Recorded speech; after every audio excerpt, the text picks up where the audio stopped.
Hello, everyone, and welcome to another episode of True Dungeon Talk with Trent. My name is Trent of trenttokens.com. I'm a huge fan of the game called True Dungeon and a very avid collector of tokens, which you can see a bunch of back here. You know, I always say today's a very special show, but I might have been lying all the other times. Today is a very, very special show with a modern-day Renaissance man, Kirk Bauer of Tavern, an amazing influence on me and an amazing person who has helped True Dungeon and many, many players. And I think you will be unbelievably surprised and also terribly jealous, like I am, of all of the things that he is capable of doing, has done in the past, and is currently doing, besides being ridiculously handsome and smart, and married to a beautiful woman and beautiful daughters as well. So I'm terribly, terribly jealous. That's why I'm doing this show, because of how jealous I am of Kirk. Pardon me while I turn off this fan that's really loud. Also, there's a big party going on outside, so if anybody hears that party, I apologize. Oh, and speaking of things I forget, don't forget to do all that liking and subscribing. It's really helpful to share the love and spread the love of True Dungeon. But before I continue and get Kirk on, I want to remind everyone that at the end of the show, I'll be doing 3 prizes. First, second, and third, as you see here on the screen. These are live giveaways. You must be present to win. All you have to do is click the link that's pinned at the top there, put in your name and email, and I don't do anything with these names and emails. I just use it to notify the winners and mail you your prizes. You can see the first prize is a 25K bar and a single treasure chip. Second place is a 5K bar and a 3X chip. Third place is a 1K bar and a 10X chip, so not too shabby.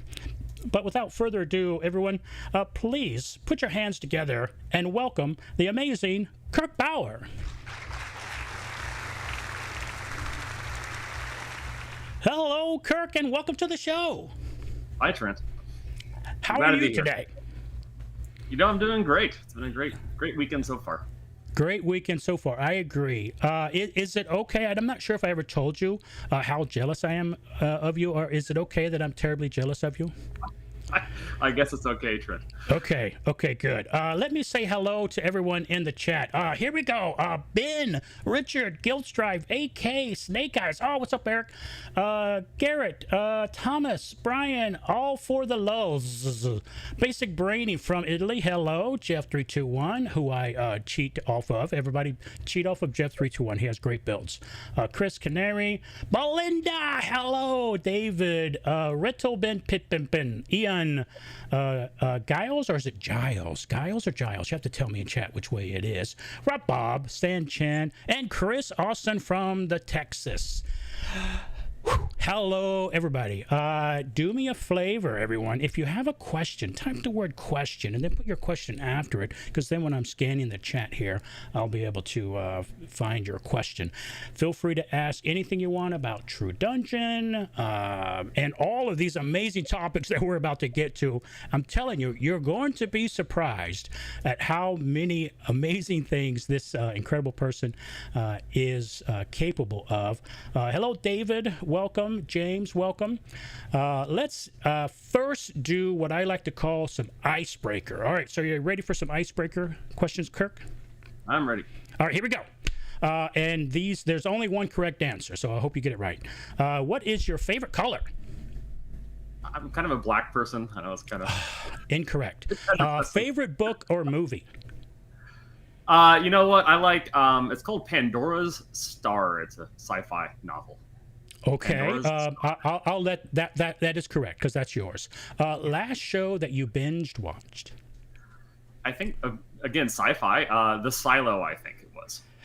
Oh, really? Interesting. Okay. Cats or dogs? Dogs. Okay. Favorite type of music? I'm kind of into like classic rock and oldies. Okay, that is allowed. Favorite food? Probably like Korean barbecue. Okay. Can we talk about Korean barbecue? I don't know if you know this, but my wife is Korean. Hello, Steve. And she makes an incredible everything. And I would be like 2/3 skinnier if she was a terrible cook. I keep telling her it's her fault because she's an amazing cook. So that is a correct answer. You definitely got that one right. And what's your favorite hobby? I have so many. I don't have a good answer. Okay, no good I guess answer. right now it's flying right now, but it does change from time to time. Okay. And speaking of flying, boy, oh boy, do we have a lot of cool things. Again, everybody in chat, hello, and thank you very much for joining us live. Please click like and subscribe to help spread the love of True Dungeon. And don't forget to click that link there. I'm not sure where it is here in the screen. The in chat, that pinned link, that is how you enter to get prizes. And you must be present at the end of the show in order to be eligible to win. So let's first go into the story of Kirk Bauer. So here you are, as I understand, the way, and these are your words, that if I'm not mistaken, you said you were a sports phenom in your youth. Please explain what's happening here. Yeah, so my cash on actually was, this is the first and last time I was ever on any sort of organized sports team, as you can see a while ago. I see. So I mixed up a few words there. Now, I've never played in a sports team. I actually, in junior high, I tried out for our football team. And anyone who knows Southern Georgia, they make the boys big down there in football. And I did not make the team. And this looks like possibly the first time you've ever held a bat. Yeah, probably was. Because look how high you are on that bat. Yes. Anybody Yes. who knows baseball, you're way too high on that bat. Too high on that bat. Apparently, this is when my parents found out that I needed to wear glasses. Okay. That's hilarious. Okay, awesome. All right, so so perhaps you were not a sports phenom in youth. That's how I advertised the show, so I might have lied. So I don't know if anyone has ever seen any advertisers lie, so that might have been a lie, but the rest is all true. Here's you somewhere. Tell us what we're looking at here. So that is my dorm room at Georgia Tech. For my Very undergrad. cool. And what did you study at Georgia Tech? Computer engineering. Big surprise there. Yep. Now, how many nerds are in the chat? Thomas says that Kirk and Trent have very similar glasses. Did you get yours from Warby Parker? I did not. Oh, okay. That's where mine are from. Okay. Now, I recognize a lot here. When did you go to college? What years? This actually was 1996, this picture. I see. Okay, so yeah, this looks like the 90s. I recognize the jean shorts. I recognize the computers. During the 90s, I was actually, I was a computer consultant at the time, so I had my own line of computers, etc. So I recognize all the computer equipment. Was that phone connected to a modem? No, you know what? At Georgia Tech, we had 10 base T. We had Really? Yep. Mm-hmm. Makes sense for research, etc. Yep. So I recognize all the computer equipment. I also recognize that stereo, the stack stereos. Now, are those VHSs there to the right of that? Those are TV? VHSs, yeah. Yeah, that's correct. Okay. Little walk down memory lane. All right. Yep. All right. Now, speaking of memory lane, who in the world is this gorgeous woman here? So that is my beautiful wife, Rachel. And, wow. We are happily married, 2 beautiful daughters. So certainly, highlight of my life so far. Wow. Now, this is how I convinced my wife to marry me. I took her to the top of the Empire State Building, and I said, you have 2 choices, marry me or jump. She looked, and she saw that there were nets, but she thought, that might be kind of, an iffy situation. So she decided to marry me. Now, how in the world did you trick Rachel? Please tell us all. To give hope to all of us nerds in the world. Yeah, I mean, I don't know actually how I pulled it off, but there had to be some trickery. If I wasn't trying, but I think I don't know. She probably didn't realize just how geeky I was quite yet. And she does say she fell in love with me early, and then later she learned more and more, but yet we still got married. And wow. Unbelievable. Unbelievable. Well, you are the most normal, nerdy nerd that I know, and I'm about to prove it. I've got the facts here. Here is the first fact. What in the frickety frick is going on here?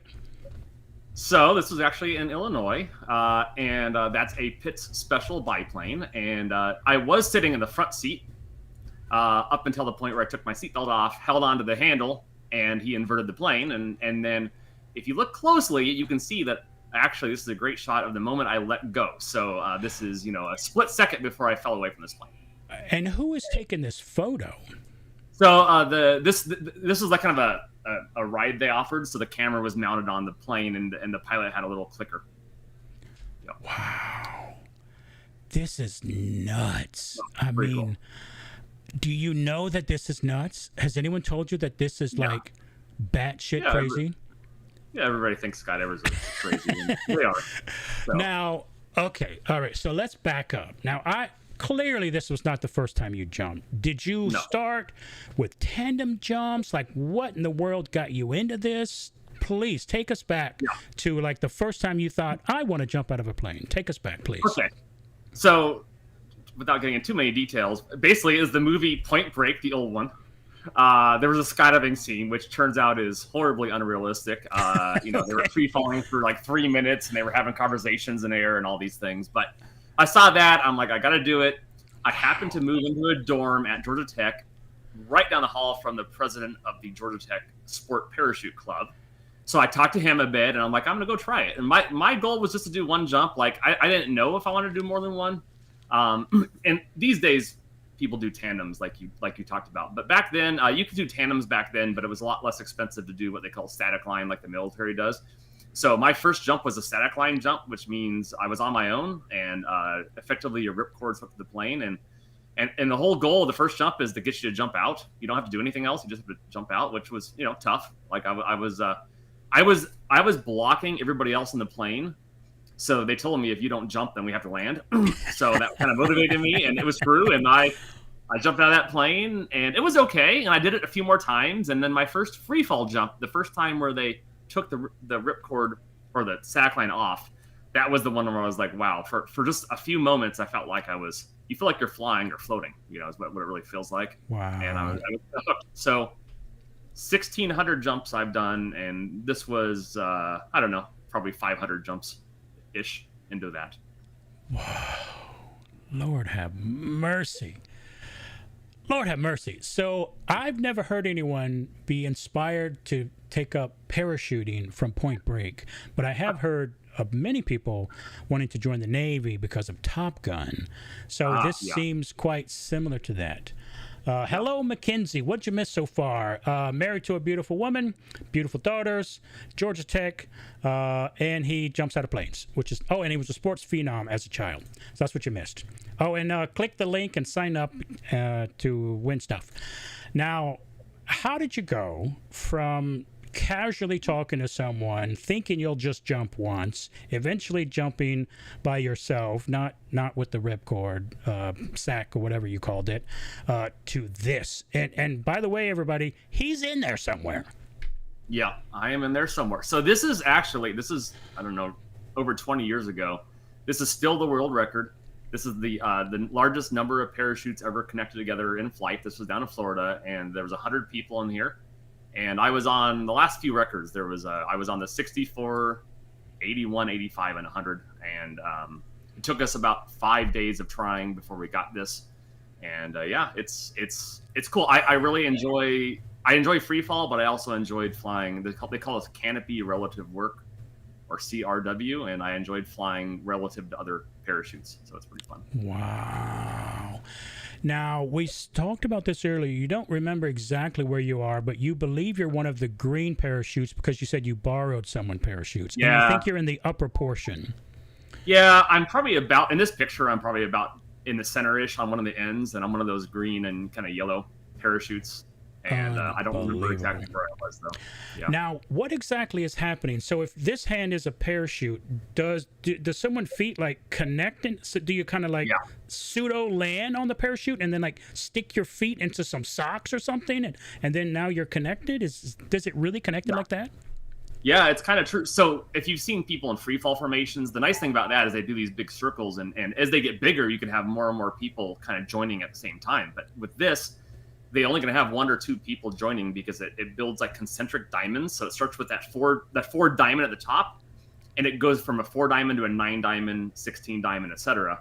And you actually just fly. You actually have to fly right to your spot, and the person up there grabs you with their hand and then hooks their feet in, which you can kind of see in this picture. So everybody, you see like the guy, it's kind of in the center there, has 2 hands and 2 feet on 2 parachutes. And once you get in, you stop flying. The only person flying once you get in is the guy at the top. And everybody else is just kind of holding on for dear life, which is what you see that. So your left hand is on the left parachute, your right hand is on the right parachute, and where are your feet? What? So I don't know if you can zoom in. I'm going to zoom in. Your feet you have to kind of loop around the line of the parachute, and you actually loop your leg in front of the line so the parachute can't outfly you, right? You don't want it to get ahead of you, so you're kind of holding it in place. And we all wear pretty loose shoes because if things go wrong, you'd rather lose your shoe than get hopelessly tangled in the line, which, wow. So you have to trust, I guess, I'm bad with math. So one person's over here, so it's 2. You personally have to trust 2 people above you, and then the 2 people below you need to trust you. Yeah, exactly. Wow. Yeah. And then exponentially, everybody's trusting everybody. Yep. Unbelievable. Right. Now, how long did it take you to be able to even be invited or want or capable of doing something like this? Yeah, this was probably pretty later in my skydiving career, so I'm sure I had 1,300 or more jumps, and I just started off small, smaller formations, just 2 people. Everybody starts off with 2 people and 4 people and so on, and there's things you can do besides build bigger. You can also, there's other types of competitions, but for world records, a lot of times it's just building bigger. Wow. This is nuts. I mean, you've got to be so proud. I mean, this is just literally a world record. How amazing is that? I mean, it is absolutely amazing. Let's see. We have a question here. Again, anybody, if in the chat has a question, just type the word question and then whatever your question is. Looks like we got a couple here. AK has a question. As a person who is terrified of heights, I'm with you there, buddy. Have you ever had to deploy your secondary chute? Okay. Well, first of all, I'm going to say a lot of skydivers, a surprising number, are afraid of heights. I've talked to them, and they tell me, I mean, if you look at like a commercial plane, even this picture, you're so high, it doesn't look like you're like on a ledge or a building because you're just kind of way up. So that's what they tell me. So I don't know. Take that for what it's worth. I have never had a parachute malfunction or fail to open. So if I was a normal skydiver, and by the way, I'm going to mention, if I talk to a skydiver and tell them I do this, which you're seeing on the screen, they'll call me crazy. Skydivers will call me crazy. Okay. So skydivers think these people are crazy. So if I never did this, I would have never used my reserve parachute. But because I've never had a malfunction, they call it. But I think I've used my reserve 6 or 7 times, and every single time was because of this and things going wrong and getting tangled up in parachutes and lines and having to cut away my parachute and deploy my reserve. So. Okay. Hold on. Let me get this straight. By yourself, you've never had to go to your secondary chute. No. Here, 6 or 7 times, something effed up, and you had to bail and then go to your secondary chute. Right. Yep. When that happened, were you just like scared beyond belief, or were you just in pro mode, muscle memory, do what you got to do because you know what you got to do? I don't think I was ever scared. A lot of adrenaline. I mean, when you land, you're definitely, your heart's pumping and stuff. And honestly, and I don't, without getting into too much detail, but a lot of people think when you jump out of a plane, it feels like you're falling. Okay. But it actually feels like you're flying. Like I said earlier, if you see those wind tunnels, the indoor skydiving, and people are floating in the wind tunnels, it feels the same way because the wind is supporting you. But if you jump out of like a helicopter, which I've done, or a hot air balloon, which is really awesome, then you get that falling sensation, like you just jumped off a building, which I love. And that's what I thought I would get when I learned how to skydive, and I just don't get it very often. But when you cut away your parachute, you get that feeling because you're going really slow. So you cut away your parachute, and then you're falling, and then you deploy your reserve. So it's the switch in speed from basically floating to... Yeah, that roller coaster feeling in your stomach, that's not speed, that's acceleration. So you have to actually accelerate. And the plane's already going 100 miles an hour. So Yeah. when you jump out, you don't really accelerate. You just change direction from horizontal to down, like gradually, like a trajectory, if you can picture that. I'm having a panic attack just listening to you. Holy crap. I'm also afraid of heights. In a video game, freaking Minecraft, when I build a really tall, you know how sometimes you're out in the middle of nowhere, for all the people who know Minecraft, and you're like, oh crap, it's about to be nighttime. So I'll build like a giant, you know, I don't know, 1 block thing high, or just one single block, like 20 blocks high, and then just wait on the top until, you know, nighttime. Even that, when I'm looking down, I get this weird tingly feeling in my feet, and that to me means I'm afraid of heights. At least that's how I've interpreted it. So, and that's Minecraft, you know. So I can't imagine this. You've got kahunas, you know, 1,000,000 times bigger than me. Next question. Let me try to find it here. Okay, so Chris looks like has jumped before. The original Point Break is why I did a static line jump twice. Amazing. Belinda, question. What's the highest altitude you've jumped from? I jumped from 28,000 feet once. It was a special high altitude jump. We had to have oxygen in the plane. Also, this world record, we had oxygen in the plane because we weren't that high, but we were still like high enough to require oxygen. Okay, tell me what that means. At a certain height, you can't breathe. Yeah, so, I mean, what? Explain for the layman, please. So as you get higher in altitude, right, the air gets thinner, which means the partial pressure of oxygen is lower, and it gets to the point where you start getting hypoxia, where your brain has insufficient oxygen and you start getting loopy. And so the limit for it's 15,000 feet above sea level is the limit for how high you can go without oxygen. As soon as you go higher than that, you have to have at least oxygen in the plane. Some of the people on that world record actually had oxygen tanks when they jumped out with them. Because we're on parachutes, we're up in the air for longer than like free fall. So, yeah. Oh, man, that's nuts. Oh, my Lord. Richard says, now we know where he spends the money we pay for tokens. Chris says, pulling off a multi-shoot formation like this is amazing. I think it's nuts, but I applaud anyone who pulls it off. I agree. AK says, well, we're glad you're still with us.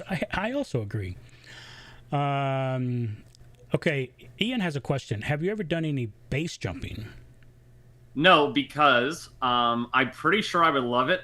And if you've heard the saying, a similar saying, you know, it's not a matter of like if you'll die base jumping, just a matter of how many base jumps you get before you do it. So really, is it that dangerous? Yeah, I mean, there are ways to do very safe base jumps, and I've thought about doing that, but I'm afraid I would like it, and then I would like seek out more base jumps that are less safe. That's my suspicion. So that's jumping off like is different than jumping off a bridge, like that you can hit. Like you can hit the cliff when your parachute opens. If you jump off the right kind of bridge, then you're free of any obstacles when you open, for example. Okay. Yeah. Here is the difference between me and you. You say, I'm afraid to start base jumping because I'll like it too much. And the only thing that I could say similarly is I'm afraid to start like Warhammer because I'll like it too much, because then I'll want one of every piece, or comic book collecting, you know, like I'll want Superman 1. But so that's what I'm afraid to try because I'll like it too much. But you're like, oh, base jumping, you know, risking my life. Now we have someone else in chat when you mentioned 6 or 7 times. Rachel Bauer says, your girls, that's you, ears perked up when you said 6 or 7 times. Teenagers. So I guess you've never told them that. I guess not, yeah. Yeah, Ian says, yeah, that's why I asked. It is for the crazy people. All right, now let's move on. Now I'm going to play a little video here. Walk us through what we're looking at here. Okay, so this was when I was in college a long time ago. This is the accuracy landing competition. You see that pad I just walked over? Your goal is to try to land on that pad, and actually dead center, there's a little electronic pad that measures in the center how many centimeters away from the center you landed. This is traditionally done with a lot of military people, very big parachutes, like 3 times the size of what I'm doing here. Like this giant parachute that kind of goes straight down. So I decided, just for fun, that I would try to enter this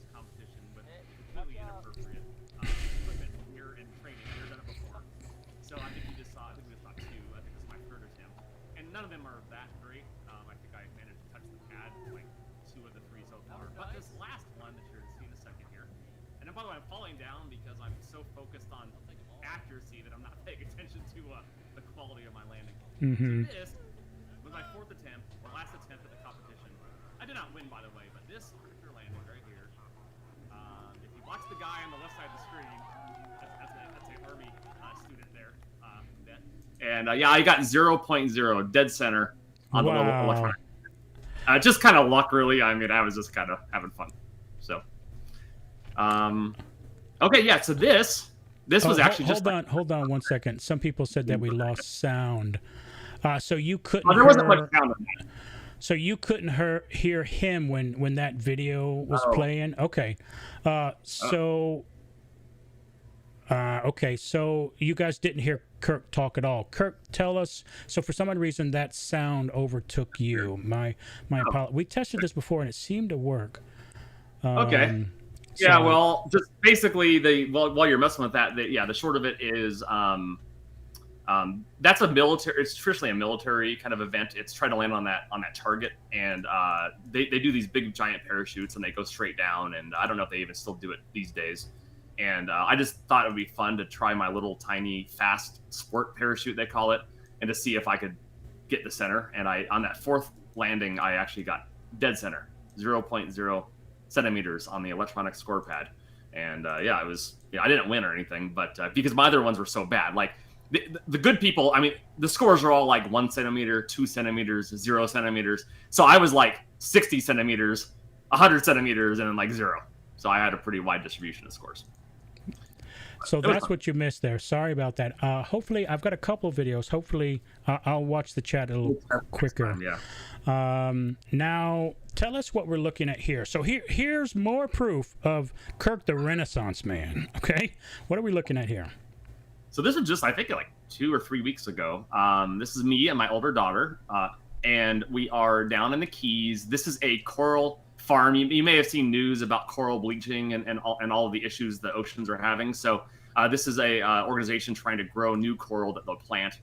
And this is we're just in there cleaning the coral to help it grow, because if it gets too much debris on it, it kind of has trouble growing on the farm. So that's what we're doing.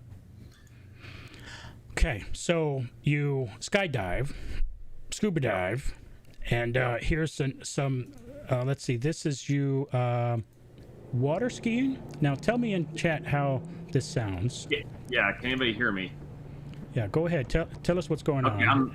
So actually 4 years ago I moved to a lake. I now live on a lake, and this is the reason why I did it is I grew up water skiing. I love water skiing. I'm not that good or anything. I've never competed, but I have fun, and this is just me a couple years ago. I'm really rusty as I look at this, but it's the best video I had water skiing. So I don't know if people that's my favorite part there. I don't know if people know this, but like with snow skis, when you water ski, you can, it's would you say it's easier on 2 skis when you water ski? Yeah, it's definitely easier on 2 skis. Definitely easier to get up on 2 skis, but yeah. Yeah, but it's faster on 1 ski. Yeah, you were on 1 ski there, which takes quite a while, an incredible amount of balance. And I'm not surprised that you also can water ski. And speaking of skiing, here is you snow skiing. Where's this at? This is actually Breckenridge. It's like that sign behind us, something like the highest point, and I don't know if it's the highest point in Colorado, but some really high point in that area. And elevation, I don't know, what is that? 12,840? Yeah, that's me and my 2 daughters snow skiing a couple years ago, and you're gonna find a theme. I kind of like going fast. Like, for example, in water skiing, you go faster with 1 ski than you do with 2. So I like skydive. I like going fast. So I like skiing. I think you're on a snowboard there. Are you? Oh, you're on 2 skis. No, I'm on skis. I've never snowboarded. I was about to ask. Yeah, anybody snowboard in the family? I think one of my daughters wants to try snowboarding, but none of us ever have. Okay, so what if one of them wants to try a snowboard or jump out of a plane? What are you going to say? Well, my older daughter says she wants to jump out of a plane when she's 18, so I'm supportive of that when the time comes. Really? Yeah. Oh, my God. Oh, my Lord. I'm having have an infarction over here. All right, so let's. Do you have any hobbies where you're not in a life-threatening situation? I'll answer the question. The question was purposeful, and here is one of those hobbies where you're not, inches from death. So what are we looking at here? This is just me painting. This is actually Zombicide. This was actually, unfortunately, for better or for worse, TD Tavern soaked up a lot of my free time that I used to spend doing things like this. So this is something I could do at night when I wasn't sleeping, and painting miniatures. And I still have a lot of my painted miniatures, and I may get back into that again one day. It was fun. I just did little time-lapse videos of painting these particular guys, and I don't think I'm great at this. I'm not really artistic, but I had fun. I think it's super duper duper duper cool. While people are watching this, a reminder: if you want to take part in the drawing, please click the pinned link, and definitely click like and subscribe to spread the love of True Dungeon. It's how the YouTube works, so please do that if you haven't done that before. Let's move on to something that is just unbelievable to me. It's being afraid of heights. Tell us what we're looking at here. Okay, so this is much more recent. This is me on the left, and that's my brother on the right. My brother is actually what I call a real pilot, which means he's actually a captain at an airline. I'm just a fun pilot, so I can't do any commercial work or anything. But this is me flying my airplane, which is an RV-10, and me and my brother. And the back seat is my wife and his wife. Wow. Now, how in the world did you even come to the conclusion that, hey, I want to fly a plane? Please take us back to that moment. What in the world started this? I don't know. I guess I don't have a good answer. I've always wanted to, I've always loved space and flying and aviation. And like I said, I like speed. I like challenges. With my skydiving, I was obviously around a lot of airplanes for a long time. And it was always one of those, one day I'll learn how to fly. And I only learned how to fly about 5 years ago. So relatively new for me. Unbelievable. All right. So now, as long as no official people are watching, tell us what this is here. Oh, this is just me flying solo. I think this is on the way to Texas. I think I flew to Texas on this trip. And taking a selfie. Autopilot's flying, so don't get oh stuck. My Lord! I feel like hopefully nobody. I'm not sure if this is legal. So there's nothing illegal going on here. Are you sure? You're the only one there. You're taking this photo. Yeah, no, it's okay. All right. Okay. Again, if anyone has any questions in chat, put the word question, and you can ask us about anything. Garrett has a question. Do the which skiing skills, translate from snow to water or vice versa? Oh, I see. Does one help the other? Yeah, I think for sure. I think probably the same thing with snowboarding and wakeboarding. I think snow skiing and water skiing, there's a lot of overlap in terms of balance and control, and I think that's really helpful. The one big difference, though, is you don't have to really get up on snow skis, right? You just stand there. On water skis, you have to learn how to get out of the water up onto the skis. And I don't think snow skiing prepares you at all for that. It's just something you have to learn. Interesting. Yeah, I had a friend who had a lake house, and when I would go, they would try to teach me how to just get out of the water, and I literally never learned how to do that. I think I might have gotten out of the water onto the skis for 5 seconds, and then I was like, that's enough. It takes an amazing amount of strength, especially one ski. It takes a lot of strength to get out of the water because you're fighting the whole boat is pulling you out with all its might. So it's tough. And when you're young, it's easier, and then as you get older, you have to be pretty strong. Well, I was young. I might have been 14 or 15, but I was quite the pudgy, unathletic child. And I just gave up. All right, now we have a question here. Gilstrife has a question. How much does it normally cost to be a pilot? Well, thank you. Logical explanation for subscribing. So I think to become a pilot, to get your private pilot's license, it's going to cost you about probably $10,000 to $20,000, depending on like where you live and other details like that.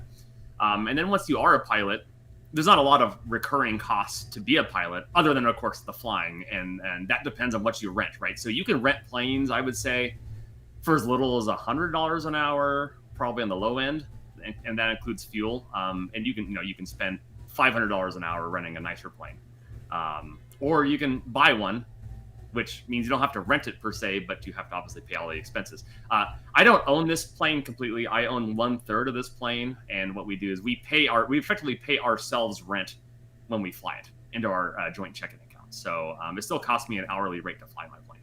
Got it. I have a question. Which third is yours? I mean, it's like well, it's funny when I used to own half the plane. I used to own half the plane, and I always joked I had the bottom half because this is a low-wing plane, so the bottom half has the wings and the gear, so that feels more important. Yeah. I would take my half of the plane and go somewhere else. You better be nice to me. Hilarious. Okay, so let's see. Next question. Did you just buy the plane or build from a kit? Do you have a goal to build your own plane, jump out of it, parachute in some body of water, and then start water skiing for a short bit? Oh my God! There are, and there's people that jump out of planes with snow skis on, snowboards on. That's something that I have not done, but a friend of mine has actually done that. He's jumped out of a plane with snow skis on. And I do have a plan to build my own plane, which we'll get into. And this plane, my friend built. So this is a home-built kit plane. Wow. And he built it, and then I bought into it. Yeah. No way. Oh, my God. Can you imagine the level of trust that you must have for someone? Hey, step into the plane I built. Oh, my God. Talk about trust. Unbelievable. I think I would have said, all right, you know what? You fly it for like 30 minutes and then come back, and then we'll see. Yeah, well, he'd been flying it for many years before I bought into it. So it was kind of tried and true. Okay. Man, unbelievable. Speaking of flying, tell us what we're looking at here. So this was about a year and a half ago for spring break. We went up to New York, and we flew the plane. And this is kind of like a bucket list thing for me is if you fly low enough, you can fly under all of the airspace in Manhattan, and you can fly right down the Hudson River, which is what I'm doing here. And you fly over the bridges, and you're kind of below some of the building level because you're about 800 to 1,000 feet off the water. So it was pretty cool. It was a really neat experience. I don't know if I'll get up there again to do it, but it was really fun. It's unbelievable. Wow, that's super duper cool. Now, someone else, so I think someone asked about you building a plane. What are we looking at here? So this is like my garage, and that is a crate for the air. So it's exactly the same airplane that you saw me flying that I own 1/3 of. Oh, I'm building really? my own. And, building my own, exactly the same thing, and I've been doing it for 2 years or 3 years now? I can't remember. I think it's been 3 years. And yeah, that was one of the crates you saw. It comes in like 5 crates, and this is not exactly the same plane, but it's the same company, and this just gives you an idea of all the parts it goes into an airplane. This is kind of what they send you, and then you have to build it. It's really like a giant Lego kit that your life depends on. This is this is just for part. This is for one of the 5 kits. This is all the hardware, so the rivets and the nuts and bolts. Wow. Yeah, that is nuts. Gilstrife has a question. How much would it cost for a kit plane, like something like this? I mean, I think you can build kit planes for I don't know, as little as $100,000. I'm guessing, probably even less. I'm sure there's some really inexpensive ones. This particular kit plane that I'm building is one of the more expensive ones. I think the kit is about $100,000 for all 5 kits, but that doesn't count it doesn't include the engine, the propeller, the electrical, and the avionics, and the interior. So there's definitely other stuff you have to add to that. So it costs a lot of money, but boy, is it way cheaper than buying a quote-unquote real plane. So this plane is equivalent to, I would say, a plane that you could buy for over $1 million if you were to go buy a quote-unquote certified. Wow. Now, does a professional, not that you're not a professional, have to put in the engine and the propeller and all the avionics and wires and stuff, or will you do that part too? Nope, I'm doing all of it. I haven't done all of it yet, but I'm doing all of it. Unbelievable. Holy now crap. The engine does come assembled, not like the accessories, like the alternator and stuff like that, but like the core engine comes assembled. You just have to kind of bolt it on. Mm-hmm.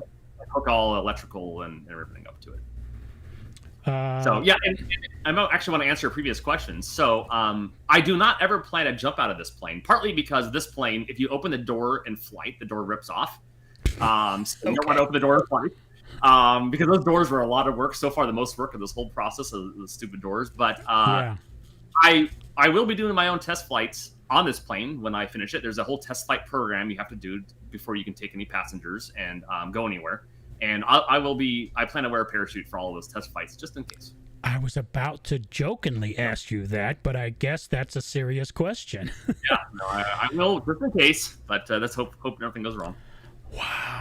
Wow. AK says, good luck building the plane. Hope it brings you years of enjoyment.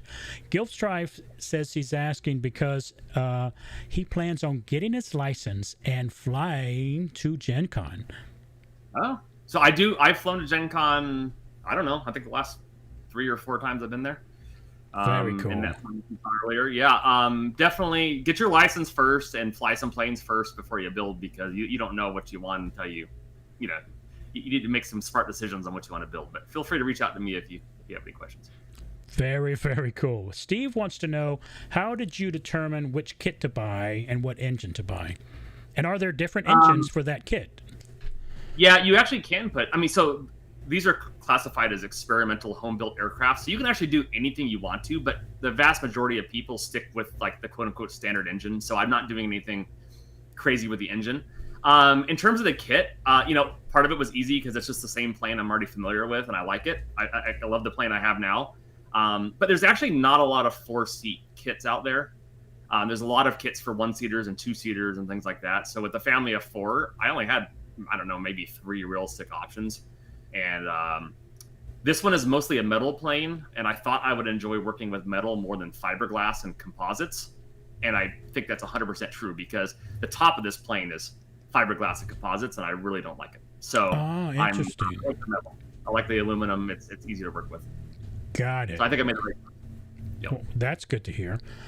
Belinda wants to know, how long does it take to fly from Georgia to Gen Con? In my plane, it takes, I would say 2.5 to 3 hours, depending on winds. Wow, that's so quick. My plane takes longer than that. All right, now let's dive into some True Dungeon stuff, what we all love. How did you first hear about True Dungeon? Well, I actually think, I live in New Hampshire. There was some sort of podcast, I think, that I was going to Gen Con for my first time. I think I listened to some podcast. They talked about True Dungeon. I'm like, oh, that sounds like something I want to try. So my very first Gen Con, I went there, never played before. And I'm to tell the story now, is I remember, at one point I looked at my order history with True Dungeon, right? So my first order with True Dungeon was 1 10-pack for like $7.95 or whatever. Mm-hmm. Next year, I ordered 2 10-packs for like $18. Nice. And then the next year, I ordered $1,000. $1,000 Quite order. the jump. Yes, and then after that, I got into TD Tavern, which that's obviously a different scale. So, but yeah, I showed up. I had 1 10-pack I got in the mail. I showed up with a little bit of a build with my 10-pack, and I played it, and I had a great time, obviously. Wow. Now, for someone who's never heard of True Dungeon before, how would you describe True Dungeon? I always tell people it's a cross between Dungeons and Dragons and an escape room, and every room you're doing combat, which is like shuffleboard, or you're doing like a miniature escape room, and you're working together, and but you're in it. It's like being in a dungeon or in a video game, which I think is pretty cool. Okay, awesome. Now, do you have a favorite convention that you've ever been to? It's so hard to say. I liked San Antonio. I'd never been to San Antonio before I went to PAX South. Mm-hmm. And I really enjoyed the city. I like the Riverwalk. I like being there. So I think I really enjoyed PAX South a lot. And now I have not been to San Japan yet. But on the other hand, I've been to Gen Con a lot, and I do like going to Indy. So I suppose Gen Con has to be my favorite. but PAX South was a close second, I think. PAX South was really great. It kind of sucked that ended. And San Japan, I think, is awesome as well. Giles, you have to tell me how to say that, by the way, says San Antonio is radical. How about virtual True Dungeon? Do you like that? Is that your thing? Some people like it, some people don't. I played it a lot. I miss some because life and being busy, and I kind of wish I could do all of them. But I do enjoy it. It's not. I don't think it's the same experience. Obviously, like I don't play that and think, oh, well, now I don't need to go to Gen Con. Right. But I do think it's fun. I do a lot of double down runs, and I feel for me it's a little better with 5 players and not 10 players on the virtual because it gets kind of crazy. It's funny. Traditionally, puzzles. I kind of always like puzzles the best, and I do think puzzles are just not the same without being in there. So I think that's kind of one of the reasons why. So you like to touch something, move it around. Yeah. Interesting. Yeah. See, I'm not a puzzle guy, so I'm like anti-puzzle. It's just my brain just doesn't work sometimes, and I don't know if they do this on purpose. I was about to say I think they do this on purpose, but that's a little silly. Sometimes there'll be a puzzle where you need to know like the year icons. That's it. That's the only ones that I can help with. So yeah, I'm just not so great with the puzzles. I like the combat. How about I have to admit, Brent, it was the last True Dungeon celebration. There was the puzzle with the symbols, and I think that's what you're talking about with the token symbols. Yeah. I didn't know until then that there was really a meaning behind the symbols, like a name for them. I always think of them as like, oh, it's the pointy thing with the open space. It's the pointy thing with the closed space. It's the pointy thing with the wide ends. And a lot of the older symbols were a little more, I think, obscure than some of the newer. Like now there's like a hook, like a pirate hook. It's more obvious. Right. But I didn't know for a while that there was like a meaning behind I didn't know like all of them. Like for instance, 2015 is a crystal. I didn't know that. To me, it's just the pointy thing. I didn't know that. Yeah. 13 is a gear. Now that's kind of obvious. It's a gear. Obvious. 2010, I don't know what that is. It's just like floaty flails or trails or something. So, but the wooden ones are easy because they're obvious symbols. But yeah, I don't know. I see a lot of tokens, so the year is just in my head, and I've opened a ton of 10 packs, tons and tons and tons of 8K orders. So each year when I do that, the tokens just get in my head. So someone will say a token, and in my head I can picture it, and then also picture the year.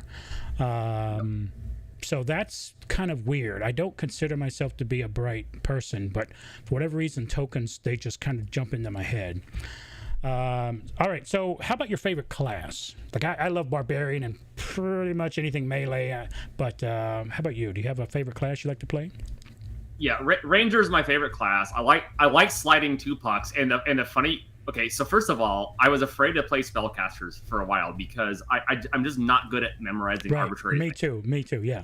And I didn't really understand that, like, at higher levels, it doesn't really matter that much. I didn't really know that. Yeah. It's just, I'm like, no, I can't do that stuff. So I'm like, okay, I'm going to do a slider thing. And I felt like I wasn't very good at sliding, so I felt like with Ranger, I had 2 chances to hit instead of 1. Mm-hmm. Like I'm like, okay, even if I suck, like, maybe I'll sometimes... One of them won't suck. Okay. Okay. Yep. Now, how about token? Do you have a favorite token?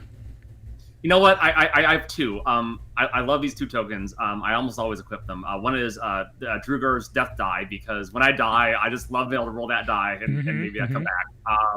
The other one is the why am I not? I can't remember the reroll, the one on the save rolls. The quest jar. All right, so help us in chat. It's the charm someone is actually asking the same question. it's the charm that when you roll a 1 on a save roll, you get to roll again. Cat?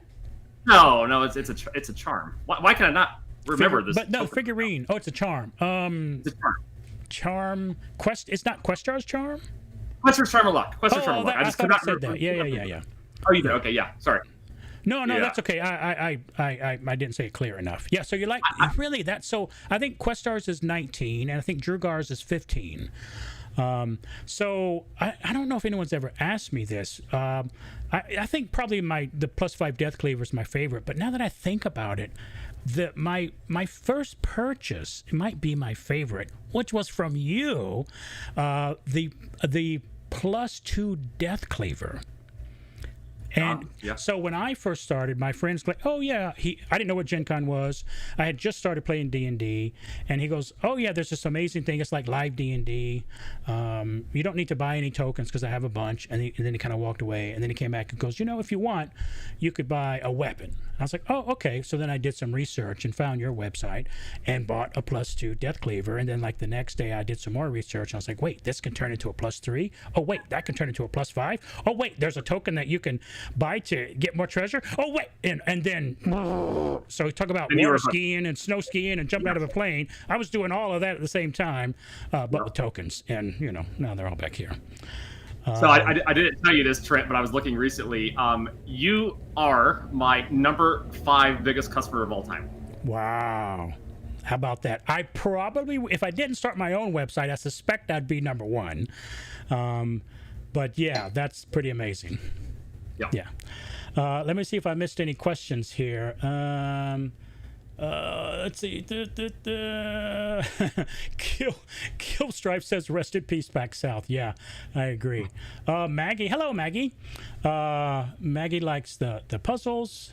And Chris says that's why I have him. I don't know if you know this. Everybody I run with is smart. So I'm like the dumbest one there. They're all great at puzzles. So, we win the puzzles. I do nothing. I literally, I take a break. I go to the bathroom, get a snack, come back. And I was like, yeah, team, good job. So Chris, I feel like some puzzles I'm hopeless. Like I just have no idea. I just sit there and watch. And then other puzzles, I get into them and I'm like, oh yeah, this makes sense. So it just depends. Sometimes I'll come up with like one question, like once every 6 months, I'll say, well, how about this, and then that helps prompt them into something else. So I help like once every 6 months, so twice a year. Ben says, played VTD for the first time last weekend, and while it isn't a live thing, but it was a lot smoother than I was expecting. Oh, so that's cool. Yeah. If you probably are not expecting much if you've played live before, and I would say some of it was a little rough at the beginning, but now they've been doing it a few years. It's really cooking. I think it's really streamlined and it's so easy to play. I like that you can take bathroom breaks during VTD. That's really nice. Right. I like funny thing is last time I played, I think it was Cleric or something, or maybe it was Wizard. Yeah, I played Wizard in person recently, and I'm like, wait a second, I can't have the token BB page for my medallion up because I can't remember what it's done. So I'm used to having my reference material up and stuff like that. So I do the same thing with one of my 10-pack groups, which I absolutely love doing 10-pack groups. I play the Cleric, and we've built up now, and now I have Drugar's the necklace. So on one of my screen, I've got a few screens here. On one of my screens, I've got the Cleric necklace up. I was like, okay, what can I do? So yeah, I totally get you there. Let's see. Richard says it's nice to play the game without a 1,000-mile trip. Yeah, I can see that.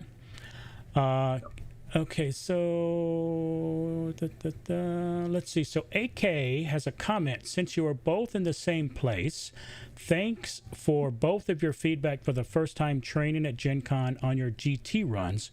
Really helped me find my stride for the next morning volunteering. Okay, I think that's probably for you. I don't think I helped. Mackenzie says, I used to be against VTD, but these days... I'm glad I was wrong or wouldn't be able to play the last few years due to medical issues and the little ones. Totally get it. And Mackenzie, we answered the favorite token. Let's see. Let me catch up here. Wow, Mackenzie says my first big token I got from Kirk, the Rod of 7 Parts. That's a good one, Mackenzie. That's a big one. Yeah, and Eric Snake Eyes says first tokens I bought from anyone was the underwater tokens from TD Tavern. Very cool. Those are the 2011. Stan Chen wants to know who's number 1 if I'm number 5. I don't think he's going to answer that, Stan, but good question. It's not Stan, unfortunately. Yeah, Stan, it's not you. That's all he can tell you. It's not me and it's not you. No. Basic Braining, and this is what I was saying at the beginning of the show. Basic Braining says Kirk taught me to combat DM for TD at MomoCon, so blame him for all of my mistakes. AK says we both did help. Okay, well, I'm glad I helped.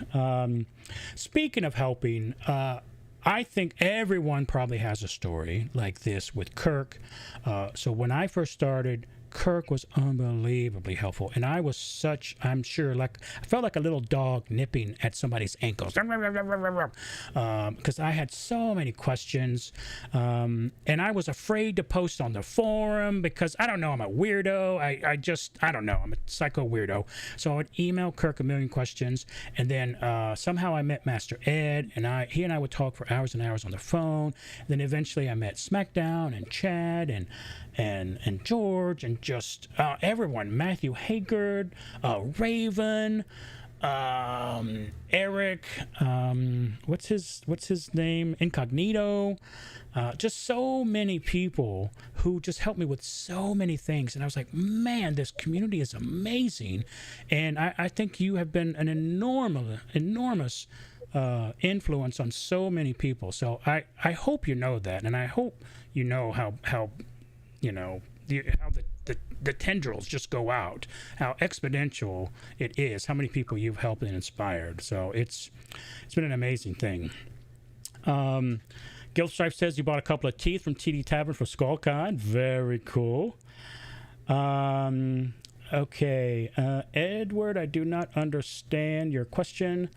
Belinda says, as far as my husband knows, I haven't spent anything in capital letters at TD Tavern, and none of you are going to tell him different. So hopefully your husband's not watching. So Mr. Belinda, if you're watching, you know, I was just talking to Belinda about this the other day. She has never spent any money on any website. So just so you know, wow. He's at work. I'm safe. Okay, good. Maggie, who says as a relative newbie, I'm experiencing how helpful and friendly this community is. Exactly. I think we all have, let's see, what is it? What do they call that? The entertainment income and time of your life. So you have only so much time and energy and an expendable income. And we all, I think one of the big reasons we choose True Dungeon is because of the amazing community. Ben says, benefit of only outfitting myself. Friends don't judge about what I do with my money, upgrading my build. Okay. Brian, ask anyone in my household. All the tokens that show up in the mail are simply loot. I agree.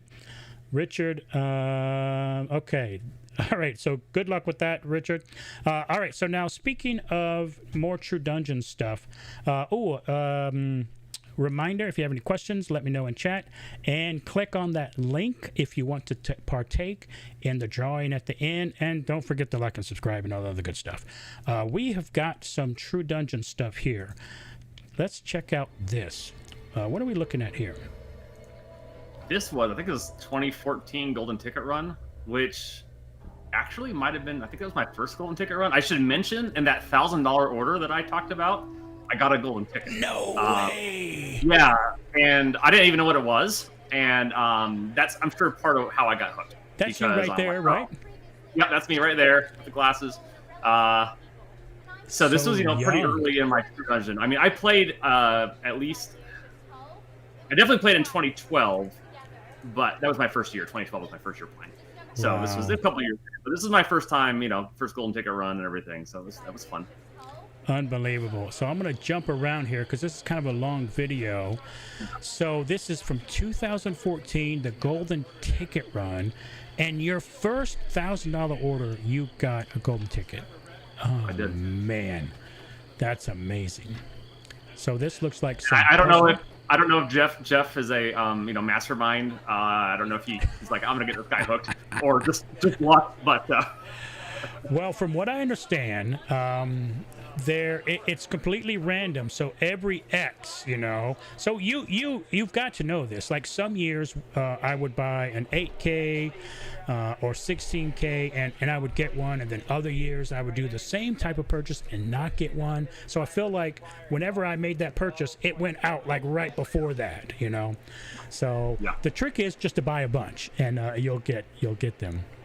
So I recognize some faces here. Yeah, so here's a combat. That looks like a cloud that you guys are fighting. Like I think that was you sliding right there. Yeah, that was me right there. Yay, was that Ranger? Kirk. Yeah. Very cool. I think I see Mark there, right? So I didn't really know any of these people. Like, yeah, that's Mark. I didn't really know these people before this run, really, and some of them I know now, obviously. But. You know what's interesting? I thought the projection and the slide things were kind of a new thing, but look, here they are in 14 using it. That must have been very cool. That's a long time ago. Yep. So, let's see. Ed's question was, in reference to the purchase ranking, are you including purchases made outside of your website? I don't know. No, that's just the website. Just the website. I don't have a way to, Yeah. So Ben says 2014 was his third year playing. Totally remember those dungeons. Very cool. So that's why we wanted to show this, was to see how cool. And so this looks like it might have been the final room. Yeah, guess. I think it was. My memory's very good. David says Flight of the Zephyr was one of my all-time favorite adventures. Dr. Shane Tilton. Hello, Shane. Jeff, a mastermind. Never. Shane says he remembers that tornado. Was this at Origins? I don't think so. The GT and no. Yeah, no. This has got to be Gen Con. No, there was only GT at Gen Con for most. Yeah, I can't remember when that started. Maybe. Oh, I don't even remember. 18, 19? Not sure. Yeah. Ben says, got a GT in my order in 2017 when I got friended by Jeff right before I got my token order and felt there was something special about the order. Okay. Gilstrife says, I remember getting my first, my first golden ticket. I was sorting them out so I could mulch them. Then I realized what I got when I was looking for what color the text was. Yeah. And Ben says, yeah, that was the final combat room. I remember flying the ship quite a bit in that room. Oh, okay, cool. So there was like an interactive effect. Yeah. Now, this is a different run, but the different same run, year. Yeah. So, I'm actually curious in the chat, Trent. Does anybody know the name of the guy in that kind of orangish hat in the back right corner? Does anybody know the name? So does anyone know who this guy is in the orange hat? Somebody might not. I'm not sure, but. So this person in the orange hat was looking to play True Dungeon, and I don't remember how I hooked up with him, but I volunteered to take him. Tom Vassal says, yep. Kresimir and Jeff. Gills or Giles says Fred Durst. No. I think that's incorrect. His name's Tom Vassal. He's a real popular board game reviewer on YouTube. And somehow I volunteered. I'm like, yeah, I'll take all of you guys on a run. So I think I bought I don't know if it was my lotto run or somehow I got this, the 10 tickets and took them all, and it was just me and a bunch of newbies. So it was fun. And for years after this, I took a lot of newbie runs because I really enjoy playing with new people. Yeah. Oh, yeah. Newbies are the best. They're some of my favorites. I really like the 10-pack runs myself because at the very beginning, literally the first thing you're doing is going, oh, I can't use a wand. And then boom, you're sharing it. And then right away, I think the team building takes effect. I just adore that first thing in a room with newbies. My favorite thing. Yep. Okay, so Chris says, yep, he's dropped by our booth many years. Chris Samir says there are Jamie and Chris from Secret Cabal Gaming podcasts. Jeff321 says Eric Summerer and Jason Levine from Dice Tower 2.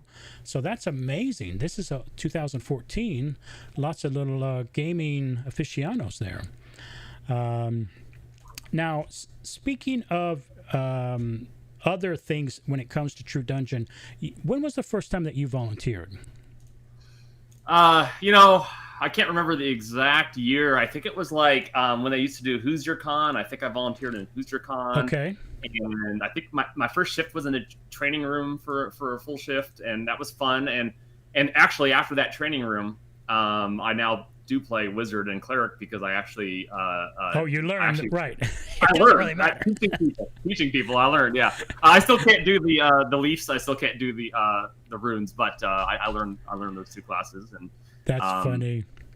And I think I did training, then I did a puzzle DM, and then pretty quickly I started doing combat DM, and then somehow I got sucked into True Grind, and I'd volunteered for True Grind for many years. Oh, that's right. Yeah. I've done many True Grind with you. Yeah. For someone who's never volunteered before, what would you say to them to kind of push them over the edge to really get them to try it, because True Dungeon, I think, is the backbone of True Dungeon is the volunteers. Yeah. I mean, they always need more volunteers. Well, I mean, you meet a lot of people. You get to know a lot of people better than you knew before. You get to know the game better. For some people, getting a room obviously is pretty nice, or tickets to the convention and badges. There are other perks that have got better over the years, but I mean, it's fun.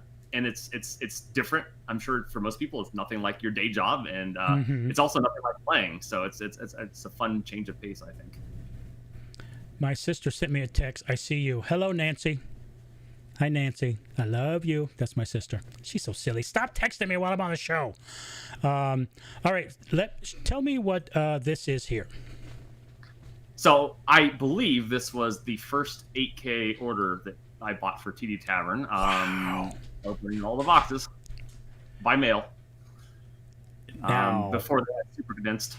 Yeah, I know. The super condensed was quite the thing. I mean, yeah.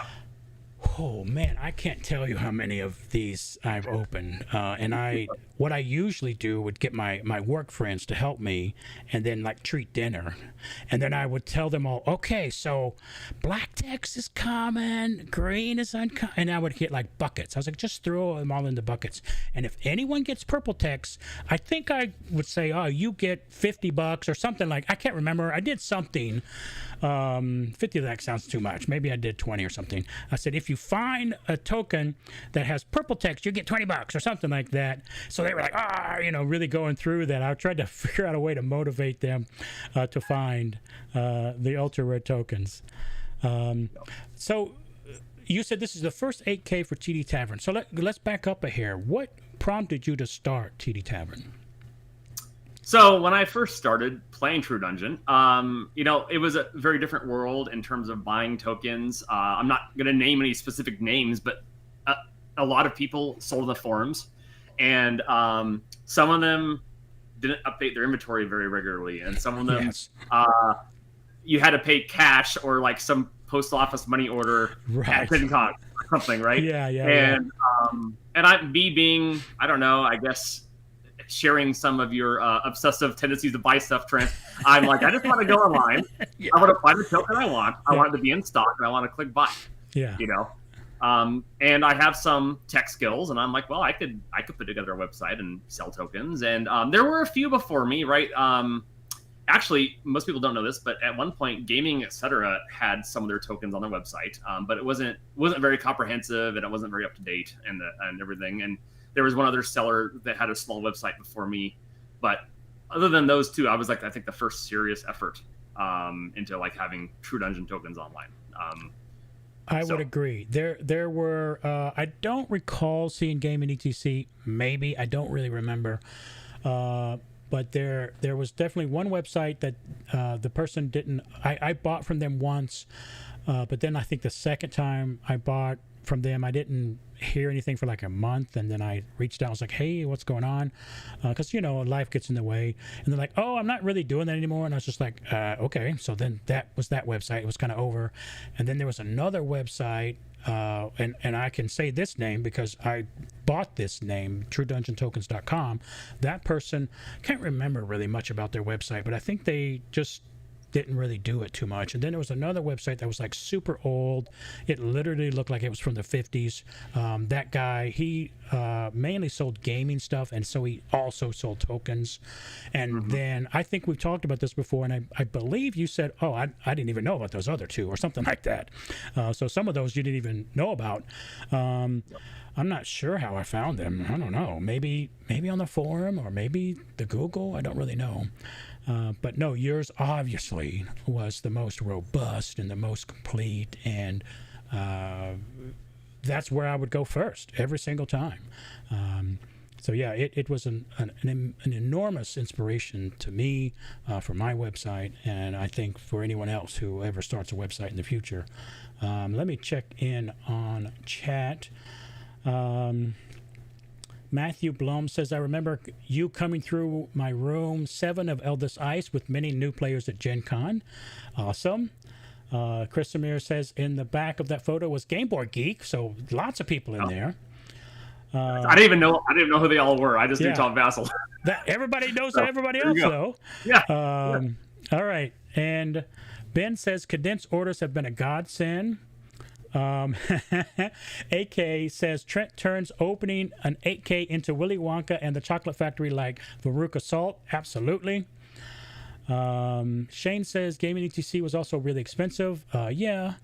Ben says gaming ETC's physical store isn't too far from me. Okay, so Ben, every time you go, ask them if they have 2003 tokens. I'll send you my list. Basic says, what does a website from the 50s look like? It looked like that site. Okay. Ross mentions a website that I don't know that site. And thank you, Ben. All right. So, speaking of TD Tavern, what are we looking at here? So this was actually, this is my TD Tavern office in my last house. So you can see packing station and everything else in the picture is pretty much sorting and storing tokens. Yeah, I think I don't recognize this picture, but I remember you posting pictures, and again, it inspired me on how to like organize things because, of course, the organization that's required for this is just unbelievable. So Mackenzie says, I remember days before Condensed, the boxes I'd send made the postal lady's back hurt. She was baffled when I referred to it as malt stuff when I did want to say tokens. Yeah, I know. When people ask, I'm like, it's just, I just say poker chips because it just, everyone knows what poker chips are. Yeah, I know, it's kind of nuts. Speaking of TD Tavern and running a website, what could you tell our listening audience? Something about running your own website that would surprise them, that I think you and I know all about, but they don't know. What is something you could tell us? I don't know. It's just, I think it's just harder than it seems, right? There's so many pieces that have to work to get it all to work cleanly. In my mind, my inventory is always perfect because I know I record everything and everything's tracked, yet a token's missing that I think I have. And I'm like, what happened? Including like I've lost legendaries, I think that like I'm like I know I had it, and I keep thinking when I move it'll turn up or something, but it never happes. Wow, I've never lost a legendary, but there have been like, where's this token? I have it. I don't know where it is. That has happened, yeah. Yeah, no, I just I just make mistakes and somehow things don't get recorded right here and there. It doesn't happen. I mean, with thousands of different distinct types of tokens, it only happens once in a while, but it's annoying. And just a lot of parts, and on the tech side, things are always changing and breaking, right? Like integrations and stuff. It's like, this API is going away, and you got to change this or that, and it's a lot of work. It's a lot of work to keep it working. How much time would you say daily that you spend on the website? Orders, I mean, the whole business, I mean, it really varies. I would say during busy season, busy season used to be much more limited because there was only Gen Con, right? So it was right around before and after Gen Con. Actually, after Gen Con, I find is typically busier than before. And then it used to be right around token development, like during token development and when it was finalized is when I think the busy used to be. But during those times, I mean, I definitely could spend up to 20 hours a week. But then it used to be like in December. I don't know, this is bad marketing on my part, but it used to be I got no sales sometimes in December, which is funny because a lot of businesses, that's like their biggest month of the year. No, same for me. Yeah, December is typically slow. Yeah, I don't think it's a Christmas market, right? Yeah. So, I mean, I would spend almost 0 hours in the whole month of December sometimes. So it's quite a range. Understood. Okay, so we'll be wrapping up soon, everybody. We have a few more things to go through. So if you have any questions for Kirk about anything or me about anything, please let me know in chat. And this is one of your final reminders to click the pinned link if you want to participate in the free drawing. You do need to sign up and you do need to be here in order to win. And another reminder, doing that liking and subscribing stuff to spread the love of True Dungeon. All right, so let's see. Let me try to catch up on chat. Okay, looks like people are talking about stuff. Yeah, Basic Brainian says, love consignment with Kirk and Trent both do, so I don't have to do all the organizing. Yeah, consignment I think really helps people. And And Cover Stealing Badger. Speaking of organization, love that packing station. That's impressive.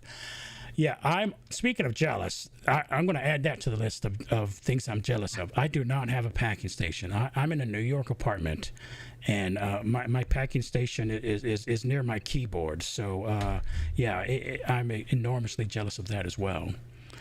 Shane has a question. What was the biggest change in the way your business works? Well, I mean, obviously, consignment in general changed a lot in the market. I think really, I think Trent pioneered consignment, and I've also done it as well, as you all know. But before that, I mean, there was a time where you either bought it from TD Tavern or you bought it from the forums or you traded in person. Like that was the only options. So obviously, Right. Trent coming around has changed things, and consignment has changed things, and the market, like. I mean, my other thing is like the quantity of tokens just keeps growing, the variety, right? So the storage is a challenge because every year there's 150 plus new tokens. So that's been challenging. Speaking of organizing, what are we looking at here? So about 4 years ago, I moved where I live now, and that's the room I'm sitting in. It was a garage, and my dad and I, finished the whole thing and turned it into what's my office now. So. And is that what this is? Yes, that's where I'm right now. I'm sitting at that desk you see in that picture. Oh, wow. God. I'm also jealous of that rolling thing with the plastic. I have no room for that. That would be so cool. Oh, yeah. Oh, my God. That looks so awesome. Edward says, I purchased from Smack in person. I think we all have. So, yes, every Gen Con, I bring the monetary way he likes to do transactions with me, and I transact with Smack every Gen Con. And I think we have another photo here. Yeah, same off. There's been some slight, like that thing is not behind me anymore, but there's some slight changes, but that's pretty much where I'm at now. That's pretty cool. Yeah, I love those little plastic bins. That definitely inspired me to get those. And I think here's another shot. Yep. Maggie has a... okay, so first Steve has a question. What is your bigger clientele, collectors or players making builds? Yeah, I would say most of my orders are clearly builds. Like you see people buying tokens that are usable, and like you can tell they're using them in their build or they're upgrading their build. And then like I would say probably 10% of my sales are clearly collectors because they'll order like 47 old platinum tokens, right, like all different, and our GP tokens and from like 2011 and stuff like that. So. I haven't had any sales recently, but there used to be somebody that bought a bunch of tokens for me and they used them for D&D, like tabletop D&D. I've had that too. Yeah. Maybe the same person, but perhaps maybe he switched to you now, Trent. I don't know. No. But yeah. Yeah, it is. I think the balance is about the same for me as well. And I have seen people, the tokens just look kind of normal, but they'll add a note or I'll see them at a convention or they'll email me or whatever and say, yeah, I use this with my D&D group. And I was like, oh, wow, that's so cool. And there's another guy who always wants, I'm going to forget what it is now. But I think it's like, it's this GP type. I forget what it's called. I think it's a 500 something. I've got it written down. But if I saw the token, I'd be like, oh, yeah, that one guy likes this token. So every time I get those in stock, I always email him, like, hey, here's that thing that you like. I think he uses them for his D&D game or something like that. Maggie says, what 2026 tokens are you both most looking forward to? Well, let me think about that. Trent, you might have to go first on this one. I'll go first. All right. Yeah. So I don't think anybody cares, but I don't get involved in token development at all in the forum. I've been on the interwebs and the stuff of the interwebs before it was the interwebs. I was in the Navy. I literally started with punch cards and mainframes and worked in places that may or may not exist where we were connected to places that may or may not exist all over the world. So I know all about the anonymity, is that the word? Anonymous way the interwebs work. So I just don't do it. So for me, I want one of everything. So my favorite token is all of them because I want one of everything. So, and unless it's a year where there's going to be something really specific for my barbarian where I'm like, oh, I'm going to use this, I don't know if I could say, oh, that's the one. So it's technically later this year, the Safehold 1. I'm really excited about that. And how you can go to slotless with the nuggets, and then the mythic tokens next year as well. So I don't know if you would call that part of the set, but you know, and I'm a big fan of the legendaries too, because I love having them all in one little place. So there's my answer. I stalled as best as I could, Kirk. You don't have to answer the question. Yeah, no, I'm okay. I just wanted to take a look and be like, you know, is there something that specifically that I want for my build? I mean, the reality maybe, is for your ranger. Yeah, well, I like Io's bow so much. I don't know. You know, okay. So Io's bow story. When I was new, like we're talking before 2014, I saw. I mean, I guess it was 2014. Before I really started collecting, though, I saw a picture of that like in the transmute room or something. I'm like, oh like I want that token. Yeah. And I'm like, do I have enough out of my 10 packs, like my 3 10 packs, that I could get it? And I'm like, no, you don't. No. Not even close. So it was kind of like one of my early like chase tokens to get that. Cool. But yeah, I think probably Safehold 1, probably, and then also just like the obviously the ring for, and not just for the ring for the token, but the ring con. Yeah, I'm very excited about ring con. I think it's going to be great. I know I might know more than some people about it, and I'm very excited about like what's coming up, and I'll definitely be there. Speaking of that, as a thank you to the people in chat or someone who sees this really soon thereafter, next weekend, so today's the 20th, coming to you live, September 20th, next Saturday the 27th, I'm planning to do a show with Jeff. Sometimes his schedule changes, but I haven't announced this yet, and that show is going to be huge. That's right, huge. We're going to talk about all of next year, everything, including RingCon. So maybe what Kirk knows about this will be discussed then. It's going to be enormous, so you do not want to miss next week's show. Let me catch up on chat. David has a question. How do you organize so many tokens? What sort of groupings do you use? Well, so for me, I've switched almost exclusively to those trays you see in the background there. Those are those 40 slot trays. Each slot holds 10, or if you got to get crazy, unlike Trent, up to 12 tokens if you want to go nuts per stack. And, you know, 12? So it works out great. 12 is tight. 11 is like the most. I like 10 myself. But you have 40 commons, 40 uncommons, and 40 rares. So I have one tray of gold and one tray of plat / other for every one of those, and that's 6 trays, and then I throw a tray in there for ultra rares. I throw a tray in there for like completion tokens, and it's really it's the way to go. Yeah, I pretty much do the exact same thing because it's 40. That container has 40. I think it was Master Ed. I don't know if you turned him onto it or you. No, it was him. Okay, so yeah, I got this from Master Ed as well. But it's literally perfect. So yeah, it's amazing. Those things are awesome. All right, let me try to catch up here with the chat. It looks like I missed one. AA Magic 2 has a fun time question. You are asked to create an airplane token, maybe combining 40 other tokens, pull from chest or transmute. What would you make it do? Sorry I missed that before.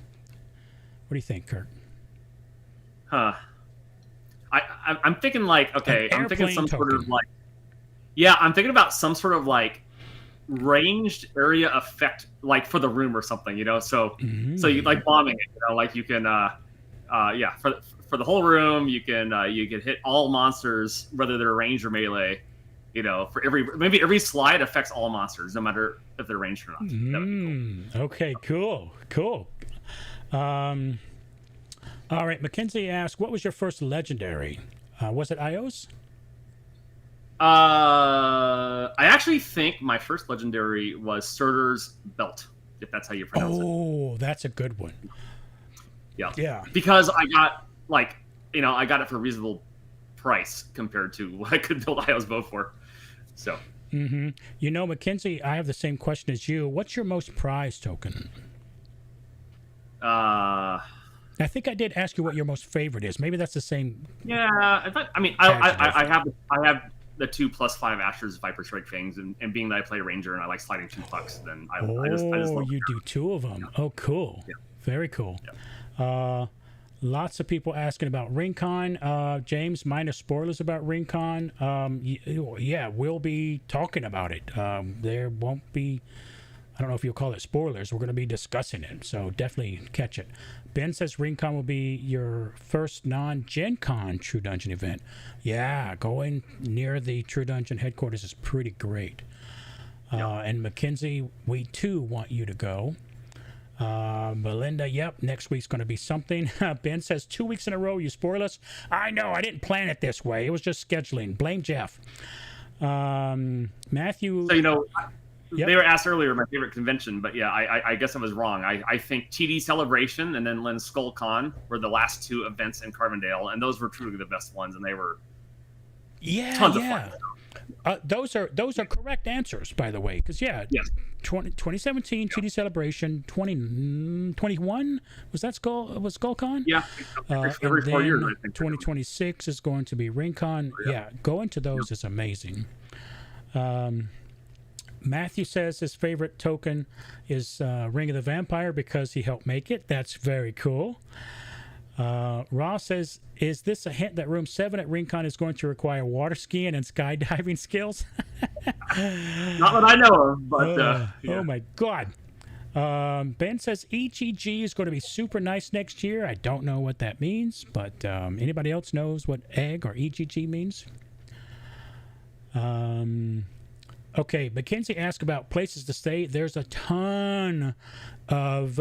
Go to truedungeon.com/ring-con, and it shows you the location of the event, and there's a ton of hotels right there. All right, and let me try to catch up here. Question, I think we answered that one. Mackenzie's driving. Don't die, crazy. Ear Cuff of Greater Glory. Oh my God, is that what EGG is? Okay. Thomas loved TD Celebration of SkullCon. I agree. And don't worry about missing SkullCon. You can make up for it by going to RingCon. Okay, last call for the chat. The link. Click that if you want to participate. And if I'm not mistaken, Kirk, you've got some breaking news. Breaking news. Yeah, breaking news, see? So, Kirk, what is this breaking news that you would like to share with us? So, as you may have learned, I have a lot of interests, and I've always had a lot of interests, and my wife will probably confirm in chat that I have new interests all the time, and I've probably only done about a quarter of the things I want to do in life, and so I've been doing TD Tavern for 11 years, and for better or for worse, even though I'm going to continue playing True Dungeon, I'm moving on from TD Tavern, and did talk to Trent about it. And Trent was kind enough to work out an arrangement with me. And so we are announcing today that trenttokens has acquired TD Tavern. How about them apples? Yes, Kirk and I chatted at Gen Con. I had known about Kirk's amazing adventures before because I had seen his social stuff, and I had met Rachel. And actually, I think I saw your daughters probably at least once or twice, PAX South for sure, and I might have seen them somewhere else. I definitely met Rachel before. She's gonna, don't hate me, Rachel, but I remember one time I was walking through and I saw you both. This was at Gen Con. I saw you both behind your little thing with all the tokens, and then I walked through again and I saw just her, and that might have been the first time I met her. I was like, oh, hey, what's going on? What are you doing? And I'm not sure how she told me, but basically I found out that it was her birthday.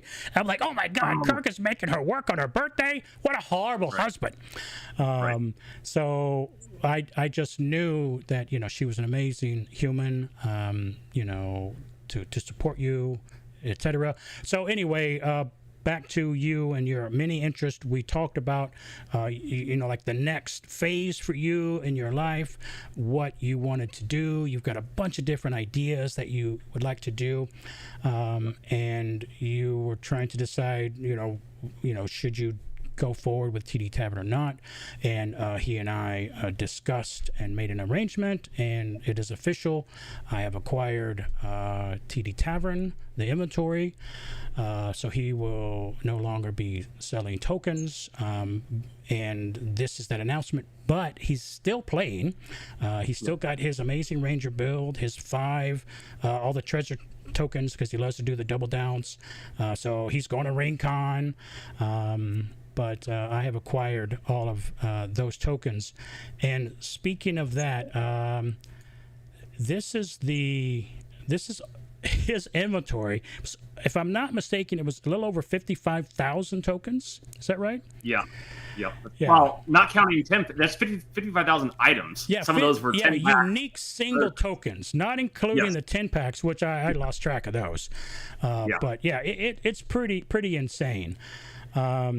And then now he has a house, a lake house, if I'm not mistaken, an enormous lake house. I live in a small apartment in New York. This was, so on the left side of that photo there is a giant long wall, and this is a new place for me. And this place was actually, this wall was one of the big reasons why we chose this place when we moved. In my old place, every single room had some type of shelf like this full of tokens. In this new place, only this room, where I'm at right now, in the back corner, Kirk and Rachel came, in the back corner where I'm at right now is the YouTube studio, and that wall is right there. And that giant walkway there was where we would walk to come and, to and fro. Well, now, here's that walkway. It's gone. So what happened at my old place was we had like a dining room table, we had a couch, etc. And then eventually the dining room table and the couch disappeared, and I got a big gaming table, and now we just had a giant dining table, which was really a gaming table. And then I had a bunch of D&D minis and collecting on the walls. That all disappeared, and that turned into tokens. So now the same damn thing is happening in this house. We're filling it up with more and more tokens. It's pretty nuts.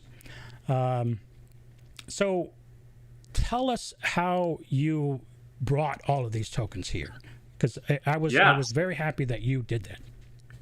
Yeah, so I loaded up some of the shelving that I did build, by the way. Those That's shelving right. units. You built these things. I did, yeah. Designed them and built them, and shrink wrapped everything and tied it up in the U-Haul. And my wife and I, we drove, in a day and a half from Central Georgia to Brooklyn, and pulled right in front of. I mean, I was surprised how easy. I did not know I would be able to park a U-Haul for 2 hours in Brooklyn so easily, but I did. Yeah. There we are. That's us. A week ago. That was us. Yeah, no, I told him, okay, if anybody's, no cops, don't listen to this part. I told him right out in front of our place, there's a fire hydrant. People park there all the time to unload and load. So I was like, oh, you could park there. And I thought if you got a ticket, it's okay, I'll pay for it. But when I looked out the window, they were like, oh, we're pulling up. And I looked out the window and I was like, oh my God, there's a spot right there. Just back up and you're in a legal spot. So it was pretty cool. And it didn't take that long. I had a few workers, that I hired to move everything. Couple of hours, I think, and bada bing, bada boom. Yep. So that was that. Let me check in with chat. If anyone has any questions, ask away. Let me scroll here. Everyone's saying, wow, interesting. Oh my, congrats. Raises glasses. Okay, I'm going to read what you said, Rocket Smith. Rocket Smith says, oh, great. Another small company getting eaten by a corporate giant. Son of a biscuit. What? Come on. Let's duke it out. Corporate giant. Trust me. Okay, congrats, everybody says. Let me see. Thomas says, Kirk, please give a signal if you are being held hostage. Okay. Mecha Fishy says it's a monopoly. Call the FTC. Absolutely, call them. Steven, okay, here's a good comment. To be clear, this was me. I did initiate this, so yeah, I did approach Trent. It's 100% true. That's true. Yeah, Kirk did say, hey, it was at Gen Con. He goes, hey, it was at the VIG dinner. The VIG, whatever they call that, the VIG event. Mixer. Yeah, the mixer, VIG mixer, that's it. I knew that didn't sound right. And he goes, hey, can we chat? And I was just like, well, I'm like psycho wall-to-wall busy every single moment of the rest of the day. So I was like, how about right now? Because I was literally right there. And that's when he discussed it. So I don't know if I mentioned this to you. Actually, I don't think I did, but I think other people might be able to relate. So in the forum, sometime you'll see, oh, something happened. Someone like needed a new water heater, and then they sold like their collection. So we see that a lot, and I'm sure tons of people reached out to you, tons of people reach out to me, and I also see that in the forum. Now, I didn't look at it like that, but to me it was somewhat similar, because Kirk literally said that he's trying to figure out his next big project, his next thing that he wants to do, where he wants to put his time and energy, and that's how I looked at it. So to me, it is less an acquisition and more helping Kirk on that next phase of whatever it is. I'm a kind of an emotional person, and I feel like inside things. Like right now, my heart's kind of warm because I'm thinking about helping Kirk onto whatever that next big thing is. So it makes me like really happy. I was happy that I was able to do it, and yeah, I'm really looking forward to, hearing about whatever this next cool project is. But you've got to finish your current project, which is building a plane, which is going to take you, another couple years?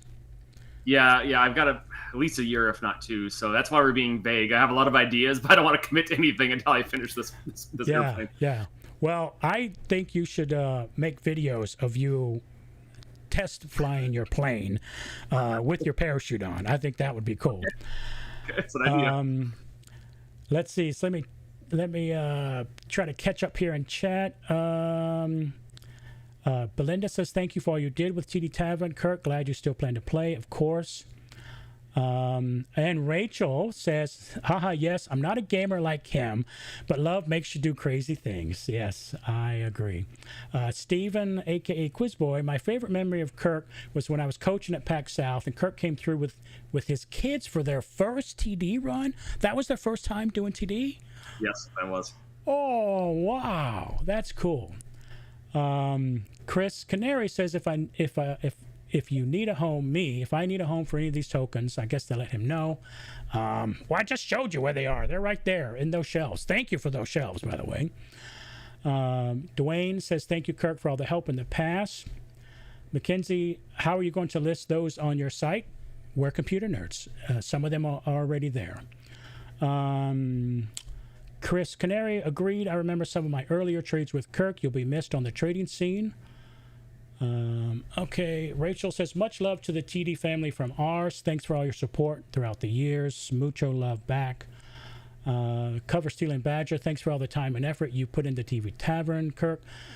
Thanks for acquiring Kirk's inventory. Trent, best wishes to you both and y'all's future endeavors. Thank you. Ben says, my TG trade good order, I guess, is like 6 to 7 tokens. That has taken me a ton of time. Okay. AA Magic says, congratulations. +1 says David Sick. And Belinda, the collector, says, is my TD Tavern shirt now a collector's item? Right? Must be. Yeah. Metaphoric Dragon says, my first TD Tavern purchase was 2015. Too old to pull up the detailed invoices. Yeah, I guess mine would have been 2016. Rachel says, haha, Belinda, I take pride in helping to create those t-shirts. Awesome. Richard says, Trent's addiction grows. Yes. Actually, it's me helping more with their addiction. Brian is happy for both. Rachel says, Daddy. Ellie and Clara said hi. Yeah. Do you want to say hello to them? Hi, girls. There we go. There's my wife. That's so funny. There's your wife. There's my wife. Jen says, oh, my God, it's our place. Hello, honey. Right? So that's Jen. That's my wife, everybody. Thanks, Kirk, for running the store all those years. I bought so much from you. We all did, buddy. Thank you for your business. Thank you. Retta Bell Pippin says, thank you, Kirk. Love your site. Okay, Basic Braining says, question, is Trent your #1 buyer now? Question mark. Oh, you know what? That's a good point. Trent is officially my #1 buyer now. Ross Graham says, Kirk, with this sale, you can be proud. Whenever anyone asks what your biggest ever transmute was, you can say an aircraft. Oh, great. Cover Steven Badger agreed with Steven. He says he was in training after Steven and coaching, and I remember you coming through with your kids. It's a great memory. I absolutely agree. Brian says, thanks, Kirk. Yes, please. You share your adventures with the TD community. Mackenzie says, agreed. You will be missed a lot. I'm grateful for all you have done and pray you joy and success in your future ventures. Ed says, thanks for supporting the TD community. And Matthew says, my first purchase after getting back into TD in 2021 was an Onyx Axe of the Dwarven Kings from TD Tavern. That's 2021 token. Thank you for the memory. And there we go. So, whoo, doggy. So again, Kirk, it's official. Kirk and I, of course, have known about this for a few weeks. We had to keep it under wraps. Kirk is still playing, still got his build, and will be at RingCon and all the other conventions that he can fly to. And we look forward to hearing about your next big adventure after you finish this current big adventure. So I'll leave, the floor is yours. Is there anything else you would like to say before we let you go to go take care of the girls and keep building your plane? Kirk, did you hear me? Oh, I'm sorry. Anything from me? Oh, yeah, that was thank to you. Yes. Anything you would like to say to the audience? No, I just want to thank everybody for the business and the community. And I'm not going anywhere. You're still going to see me. It's just you're not going to be buying tokens from me. I might be buying them from you for all we know. And I'm sure I'll be buying some from Trent as well. But yeah, thank you for all the business over the years. Thank you for all the help. It's a great community. You know, I sell random stuff on eBay sometimes, and boy, that's a lot worse than selling tokens. It's just the community is great. So thank you, everybody.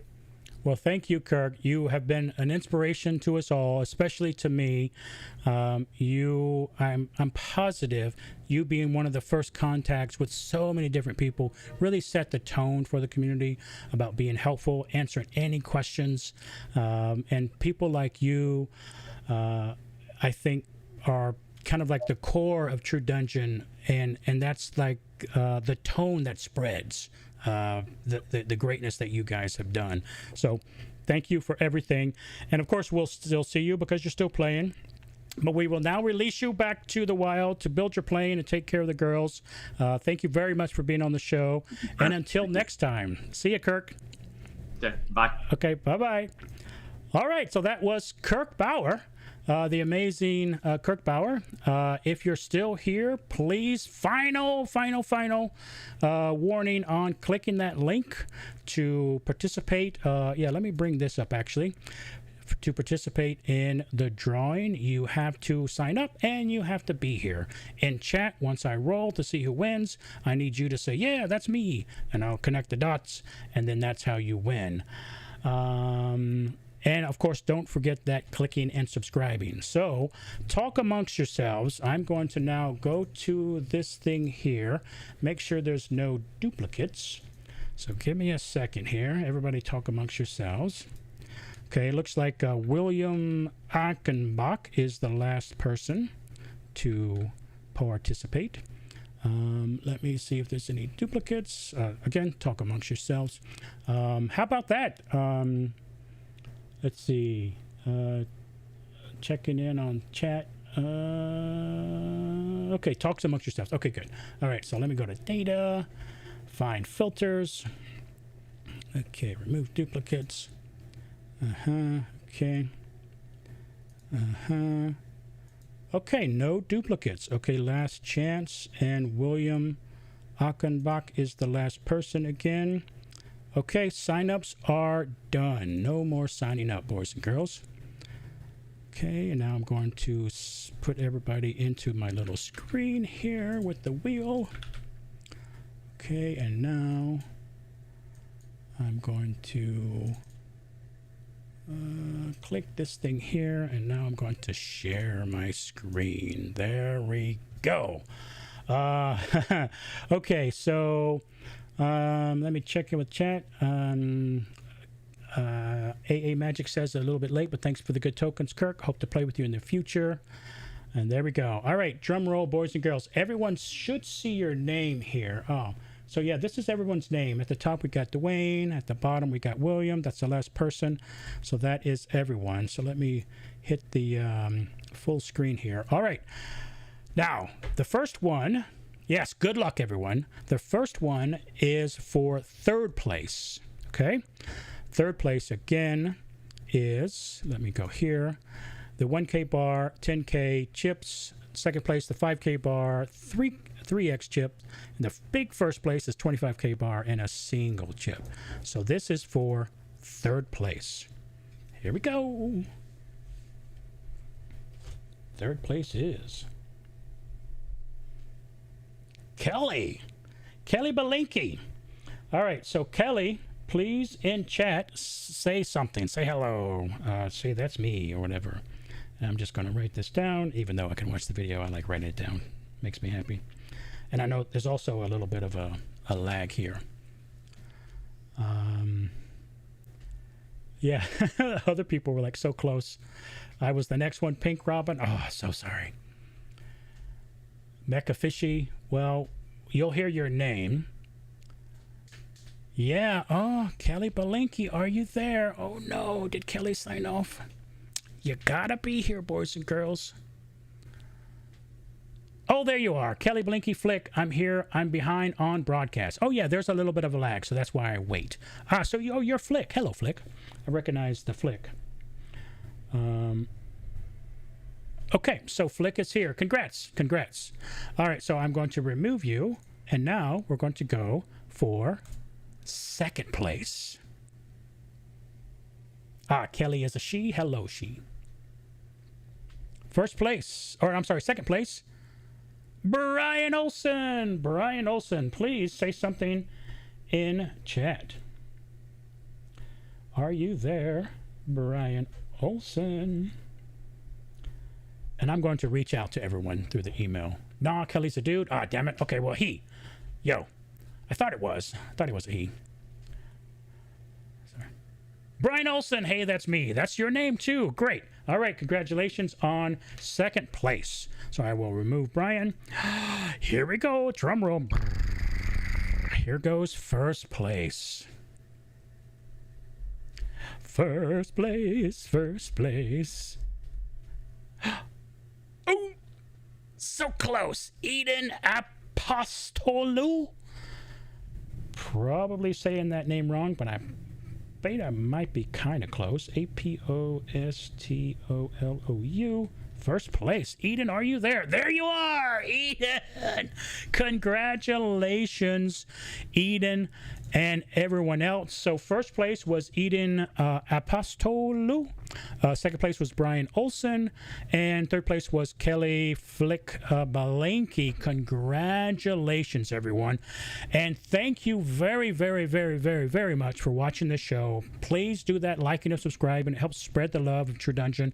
And next week is going to be an enormous show where Jeff and I will discuss everything about 2026. Your mind will be blown, I promise you. And again, thank you everybody in chat. It's late for you. See you next time. Good basic braining. Get some rest.